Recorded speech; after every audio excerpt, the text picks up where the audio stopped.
మన ముకుంద జ్యువెలర్స్ వారి క్రిస్మస్ మరియు న్యూ ఇయర్ సంబరాలు అన్ని జ్యువెలరీలపై ఉన్న VA flat 10% discount, no making charges. మరో నూతన బ్రాంచ్ ప్రారంభం మన జూబ్లీ హిల్స్ లో. సంస్కృతి సంప్రదాయాల్లో ఘనమైన వారసత్వం కలిగిన భారతావని ఈ ఏడాది అనేక కీలక ఘట్టాలకు వేదికగా నిలిచింది. 144 ఏళ్లకు ఒక్కసారి వచ్చే మహాకుంభమేళా ఈ ఏడాది జరగ్గా వందే మాతర గేయం 150వ ఏడాది వేడుకలకు సైతం సాక్షిభూతంగా నిలిచింది. భారతీయ పండుగల్లో ప్రత్యేక స్థానం సంపాదించుకున్న వెలుగుల పండుగ దీపావళికి యునెస్కో గుర్తింపు కూడా ఈ ఏడాదే లభించింది. దేశ సంస్కృతి సంప్రదాయాలు సనాతన ధర్మ ప్రస్థానంలో 2025 ఏడాది ప్రత్యేక స్థానం సంపాదించుకుంది. 144 ఏళ్లకు ఒక్కసారి జరిగే మహాకుంభమేళా నుంచి జాతీయ గేయం వందేమాతరం రచించి 150 ఏళ్లు పూర్తయిన సందర్భంగా ఈ ఏడాదే ప్రత్యేక వేడుకలు జరిగాయి.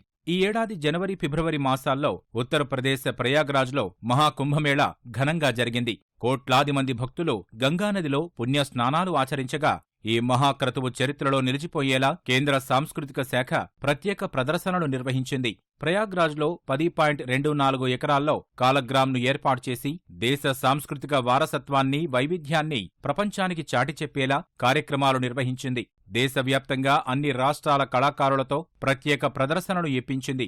ఈ ఏడాది మే 31న అహల్యాబాయ్ హోల్కర్ 300వ జయంతి వేడుకలను భోపాల్లో ఘనంగా నిర్వహించారు. ఉక్కు మనిషి సర్దార్ వల్లభాయ్ పటేల్ 150వ జయంతి వేడుకలు కూడా ఈ ఏడాదే దేశవ్యాప్తంగా జరిగాయి. జనసంఘ్ సిద్ధాంతకర్త శ్యామప్రసాద్ ముఖర్జీ 125వ జయంతి వేడుకలు ఈ ఏడాది జూలైలో జరిగాయి. స్వాతంత్రోద్యమంలో ప్రతి భారతీయుణ్ణి ఉత్తేజితుణ్ణి చేసిన వందేమాతరం రచించి 150 ఏళ్లు పూర్తయిన సందర్భంగా పార్లమెంటు లోపల వెలుపల పెద్ద ఎత్తున వేడుకలు నిర్వహించారు. 2025లోనే యునెస్కో నుంచి 2 విశిష్ట గుర్తింపులు భారత్కు దక్కాయి. ప్రపంచ వారసత్వ జాబితాలో మరాఠా మిలిటరీ ల్యాండ్స్కేప్స్ ఆఫ్ ఇండియాతో పాటు వెలుగుల పండుగ దీపావళికి చోటు దక్కింది. పురాణ కాలం నుంచి ఎంతో మంది కవులు, రచయితలు, చరిత్రకారులు తమ స్వహస్తాలతో రాసిన పుస్తకాలను భద్రపరిచే ప్రక్రియను ఈ ఏడాదే కేంద్ర ప్రభుత్వం చేపట్టింది. జ్ఞానభారతం పోర్టల్ను ప్రధాని మోదీ సెప్టెంబర్లో ప్రారంభించగా ఆయా గ్రంథాలను డిజిటలైజ్ చేసి భద్రపరచనున్నారు. వికసిత్ భారత్ లక్ష్యాల్లో మనుస్క్రిప్ట్ హెరిటేజ్ను కాపాడుకోవడం కూడా ఒకటని